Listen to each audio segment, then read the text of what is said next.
So this the end of this video is gonna sound like crap because Tyler lost the mic. I don't know how you do that. Give yourself a round of applause. Yeah, we're just not gonna talk about that. Anyways, over here we got this Ram Long Boy 5500.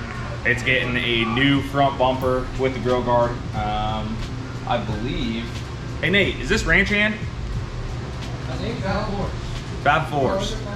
Fab Fours front bumper with the grill guard on there. We actually have a second one that's going on a truck later today for the same customer. And so this one's sprayed by our guys up at Titan Automotive Coatings, and that's pretty much it. That's all this one's getting, and he's bringing us another one here in a little bit.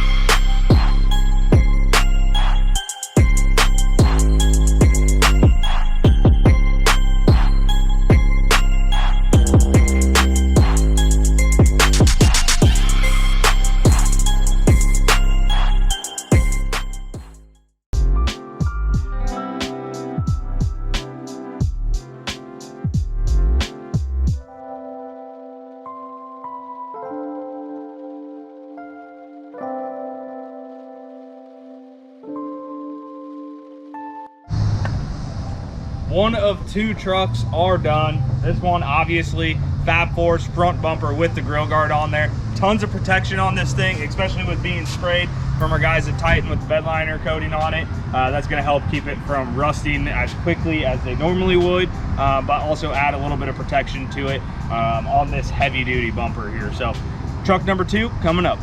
Truck number 2 in the shop here. As you can see, Fab Four's bumper going on this one as well. Another Ram, 2500 this time. Mike's over here already looking like he's working, but we know he's not.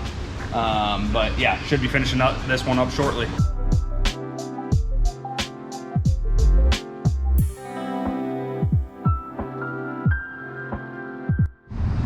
Ram number 2 is done, out of the shop. Fab Four's front bumper on here. This guy, pretty much every single truck that he buys gets either a ranch hand, a Fab Fours, or I think he's done one Trail Effects front bumper with the grill guard. I mean, he uses these things. He's on the railroad all the time. I mean, these are out here for use. He hits a lot of stuff from what I hear. So it's one of those. We do enjoy working on these. They are very simple, and as you can see, look very good on here.